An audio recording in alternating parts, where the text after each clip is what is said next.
le bilan des arrestations des espions et vendeurs d'armes aux terroristes au Burkina Faso est incomparable. Les mesures sécuritaires mises sur pied par le capitaine Ibrahim Traoré continuent de faire leurs preuves. Salut chers abonnés et bienvenue une fois de plus sur votre chaîne d'information préférée. Aujourd'hui, nous allons faire un tour du côté du Burkina Faso où nous avons en ce jour un bilan très historique en ce qui concerne les arrestations des ennemis de la paix. Il s'agit de l'arrestation des personnes là qui depuis quelques années ne cessent de financer les forces du mal dans le pays. En effet, le Burkina Faso est un pays en proie à des violences ennemies depuis plusieurs années. Ces arrestations marquent un point très crucial dans sa lutte contre ces ennemis qui troublent la quiétude des populations. Il s'agit de l'arrestation récente de plusieurs individus accusés de fournir des armes aux groupes ennemis qui depuis quelque temps ne cessent de troubler la quiétude des populations civiles ainsi que de nos veillantes forces de défense. Du côté du Burkina Faso, les nouvelles concernant l'affaiblissement ou l'arrestation des ennemis de la paix ne cessent de tomber. Chers abonnés, en ce jour le bilan est très historique. Les forces de l'ordre ont mis la main sur une importante logistique destinée à alimenter les forces ennemies. Les forces de l'ordre en ce moment continuent toujours leur quête et leurs combats acharnés contre ces forces du mal. À titre de rappel, le Burkina Faso fait face depuis 2015 à une montée en puissance des groupes armés ennemis.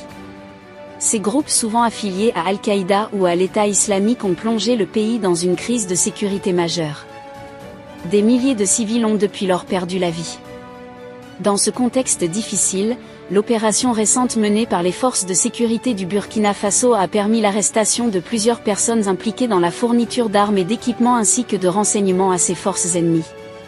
Selon les autorités, ces arrestations sont le résultat de mois d'enquêtes minutieuses et de collaboration intercontinentale.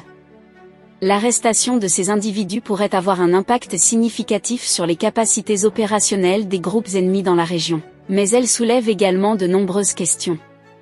Qui sont ces fournisseurs? Quelles sont leurs motivations? Et surtout, ces arrestations suffiront-elles pour freiner l'approvisionnement en armes par ces forces ennemies? Nous nous interrogeons jusqu'à présent. En ce qui concerne les véritables nationalités ou alors les origines de ces fournisseurs d'armes aux forces du mal, l'on peut se fier à cette intervention du président de la République du Burkina Faso, le capitaine Ibrahim Traoré, qui dans un entretien a clairement affirmé qu'il s'agit bel et bien de l'Occident qui depuis quelque temps, ne cesse de financer ces forces ennemies afin que ceux-ci affligent de lourdes pertes au gouvernement ainsi qu'au peuple des États de l'AES. C'est une affirmation qui a beaucoup fait le bruit des réseaux sociaux, car certaines personnes se sont attaquées au président de la République du Burkina Faso, le capitaine Ibrahim Traoré en traitant ce dernier de menteur. Jusqu'à ce que le diplomate ukrainien du côté du Sénégal ne brise officiellement le silence pour en quelque sorte, confirmer les dits du capitaine Ibrahim Traoré. À titre de rappel, il y a de cela quelques semaines seulement du côté du Sénégal, nous avons l'ambassadeur de l'Ukraine dans le pays qui avait officiellement posté sur la page de l'ambassade de l'Ukraine au Sénégal que son pays aurait officiellement fourni des renseignements et du soutien aux forces ennemies qui, tout récemment dans la localité de Tinzaouaten, ont attaqué les forces de l'autre. C'est là en quelque sorte une affirmation qui vient confirmer les dits du capitaine Ibrahim Traoré, laissant ainsi sans voix les détracteurs du président de la transition du Burkina Faso. Chers abonnés, en ce qui concerne cette nouvelle vague d'arrestations, l'on voit en cela un geste très historique de nos veillantes forces de l'autre qui continuent de se battre avec acharnement et abnégation contre ces forces ennemies afin de faire revenir la paix et la sécurité sur l'ensemble du territoire national. Dans cette vidéo, je vais une fois de plus profiter pour appeler le peuple de l'AES en général à rester plus que jamais soudés et unis derrière leurs dirigeants. Car en ce moment, une grosse vague de déstabilisation est en cours dans la sous-région. Le capitaine Ibrahim Traoré l'avait déjà prédit. Il avait clairement affirmé que ces personnes-là vont essayer de casser le moral des populations, notamment en multipliant les attaques contre les civils. Et c'est ce qui s'est vérifié depuis quelque temps dans la sous-région. Et une fois après avoir cassé le moral des populations, ils finiront par retourner ces derniers contre ces dirigeants qui aujourd'hui, l'on ne doit pas le nier, bénéficient à plus de 70% du soutien du peuple. C'est là en quelque sorte quelque chose de très historique du côté de l'Afrique de voir un dirigeant autant soutenu par son peuple. Donc ces déstabilisateurs-là viendront pour utiliser toujours la même formule qui est celle de diviser pour mieux régner.